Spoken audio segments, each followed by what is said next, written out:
Olá pessoal, tudo bem? Em primeiro lugar, eu gostaria de pedir desculpas pela demora em fazer esse próximo vídeo. É que ocorreram várias questões aí na minha rotina e eu acabei não conseguindo o tempo devido para poder me dedicar a esse conteúdo que eu queria preparar para vocês para compartilhar nesse vídeo. Eu lancei uma enquete no Facebook, né, sugerindo 2 temas possíveis para vocês escolherem, que era a questão do suicídio sobre o jogo da baleia azul ou a imposição do não na educação de crianças. E aí vocês optaram por ver o vídeo sobre a imposição do não, né, sobre como estabelecer limites. Então eu separei aqui algumas questões que eu gostaria de comentar com vocês, são as principais. É claro que vai depender da educação de cada criança, da cultura de cada família, tem questões particulares que é sempre importante a gente olhar, mas esse geral aqui que eu separei, eu acredito que seja bem possível de ser aproveitado aí no dia a dia de vocês, tá? A primeira questão que eu gostaria de comentar, que eu coloquei aqui no meu esboço, é que quando a criança ela é bebê ainda, ela tem as necessidades dela suprida pela mãe. Então, a criança, ela vem ao mundo como um papel em branco, né? Ela não sabe ainda se virar sozinha, ela no início, ela não consegue nem entender qual que é a necessidade que ela tá tendo, né? Então, ela aprende que chorando, a mãe vai vir para tentar identificar o que ela tá precisando naquele momento, né? Então, a partir do choro da criança ou do resmungo, a mãe vai percebendo o que a criança quer. E o feeling da mãe, né, esse tato, ele passa a ser tão grande que depois, ao longo dos dias, ao longo dos meses, a mãe vai conseguindo perceber o que a criança quer a partir do tipo de choro que ela tem, né? Então, é um contato muito íntimo mesmo entre mães e filhos. E aí, o que eu tenho para dizer? Como a criança, ela vem ao mundo já com essa condição, porque ela é um bebê e não consegue fazer nada sozinha, a mãe vai realizando todas as necessidades dessa criança. A mãe amamenta, dá o banho, acalenta, chacoalha, né? Então, assim, conforme essa criança for amadurecendo, fazendo 1 aninho, 2 aninhos, vai caber à mãe estabelecer esses limites, né? De orientar, dar autonomia, para que ela vá fazendo algumas coisas.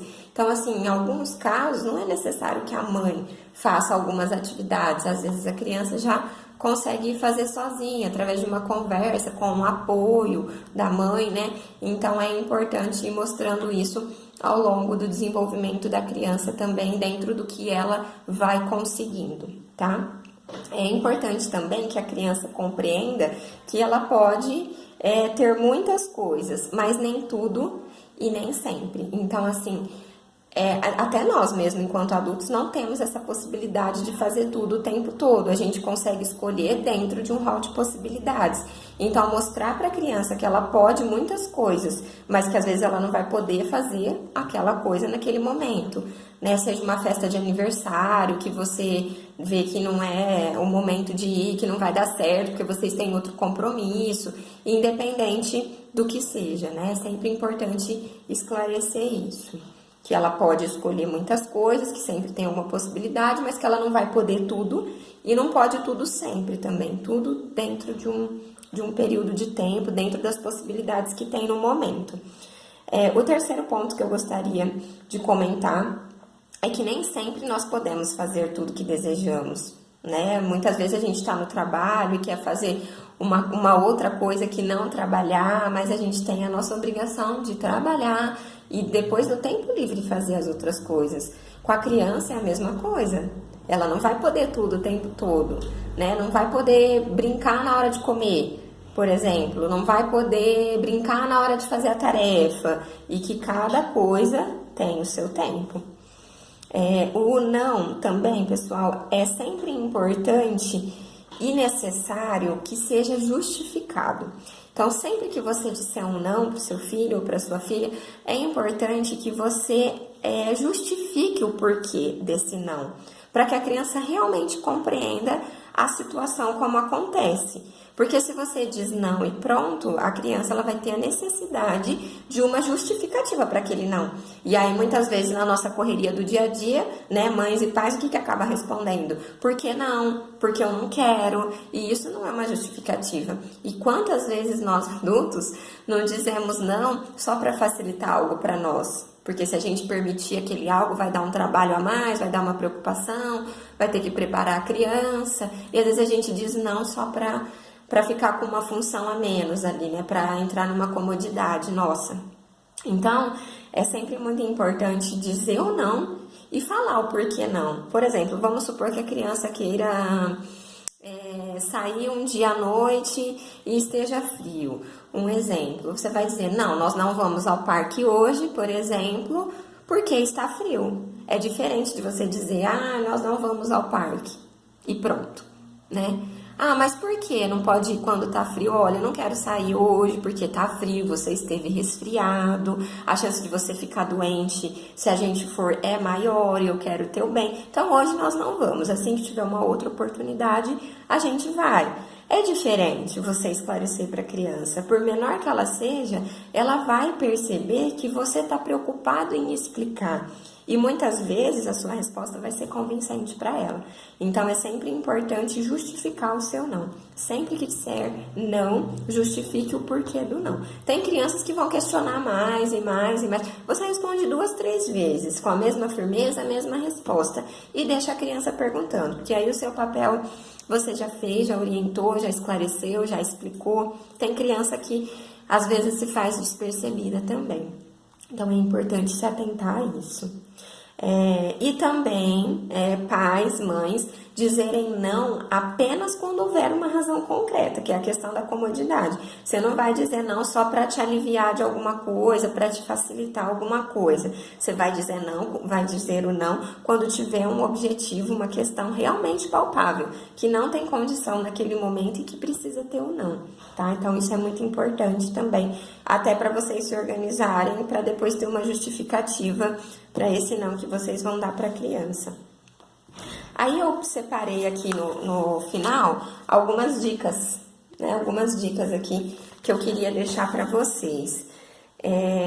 A primeira delas é que nem sempre a criança vai pedir algo, né? E você, adulto, deve discernir se isso é uma necessidade ou um desejo. Então, assim, sempre que a criança te pedir alguma coisa, você vai ver se aquele pedido dela é uma necessidade ou um desejo.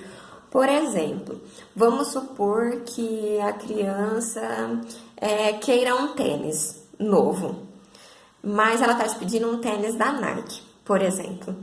E aí, o que é a necessidade? Você vai olhar os sapatos dela, ver se ela está precisando daquele tênis. Se o tênis realmente estiver precisando ser trocado, se o outro tiver muito gasto, realmente é uma necessidade. A criança está precisando de um tênis.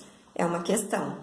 Agora, a criança, se ela quiser um tênis da Nike, isso é um desejo pela marca, um desejo em ter aquele modelo de tênis. Então, é isso que é importante ser olhado por você, adulto, antes de dizer o sim ou não. Isso deve acontecer muito com celulares, né? Porque as crianças e pré-adolescentes hoje estão muito conectados. Muitas vezes pedem um celular ou um tablet para os pais. Mas eles querem o iPhone, última geração, querem aquele modelo específico. Então tem um celular, está sendo uma necessidade, né? O aparelho está funcionando, como que tá? Dá para melhorar, dá para ter outra marca ou precisa ser daquela marca? Geralmente, se eles exigem um modelo específico, uma marca específica, isso deixa de ser uma necessidade e se torna um desejo. E aí cabe a você, pai ou mãe responsável, discernir, né? Se o outro aparelho vai suprir a necessidade ou se aquele outro tênis vai suprir a necessidade da criança, sempre tentando pensar em torno da necessidade para você também não se enrolar aí dentro do que a criança está te pedindo. Uma outra questão, os pais e familiares devem falar a mesma língua, né? Ou seja, se permitir ou não permitir algo, os familiares têm que fazer isso juntos, falando a mesma língua. Porque não adianta o pai falar uma coisa e a mãe falar outra. Às vezes a mãe fala uma coisa e a avó fala outra. A mãe nega uma coisa, a avó vai dar. O pai nega, a mãe dá. Então isso não pode acontecer, porque a criança, o pré-adolescente, eles vão entender que eles podem conseguir aquilo que eles querem através de uma outra pessoa, de uma outra forma, e aí você vai perdendo a autoridade. Então é sempre muito importante você trazer toda a família para o círculo, deixar todo mundo ciente da sua decisão e pedir para que ninguém passe por cima de uma ordem sua, seja você o pai, a mãe ou o responsável. O diálogo entre o casal ainda é o mais importante, porque ali o círculo familiar é o vínculo maior que a criança tem, tá? Então, pensa nisso que realmente é muito importante. E para as avós corujas de plantão, é sempre importante também pensar se o que você está fazendo para o seu neto ou neta está realmente ajudando ou se pode influenciar, atrapalhar. As avós geralmente têm um coração um pouco mais mole, né? E isso acaba gerando, esse acalento com a criança ou pré-adolescente, acaba gerando um conflito entre a avó e a mãe da criança, né? Que muitas vezes esse olhar se torna contraditório. Então, atenção também, vovós, tá bom? Para não fugir aí do controle e acabar gerando o que era para ser prazeroso não se tornar aí uma questão de conflito na família.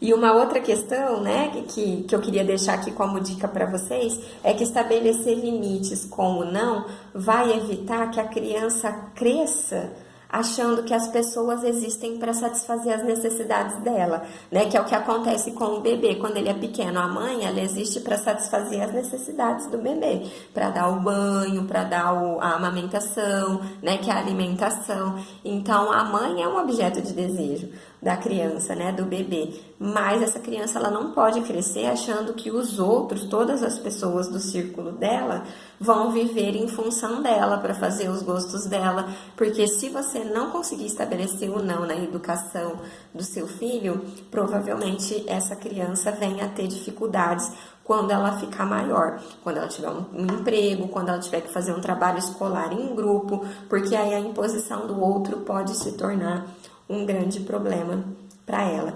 Então pense nisso, pessoal. Essas são as orientações. Aqui já falei sobre tudo que eu queria com vocês. Espero que vocês consigam colocar aí essas dicas em prática no dia a dia de vocês.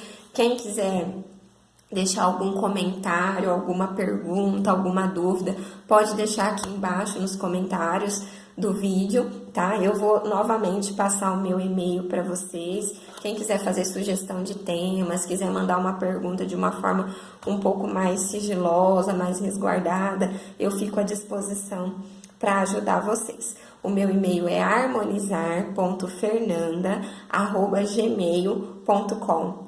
Por hoje é isso, pessoal. Até o próximo vídeo.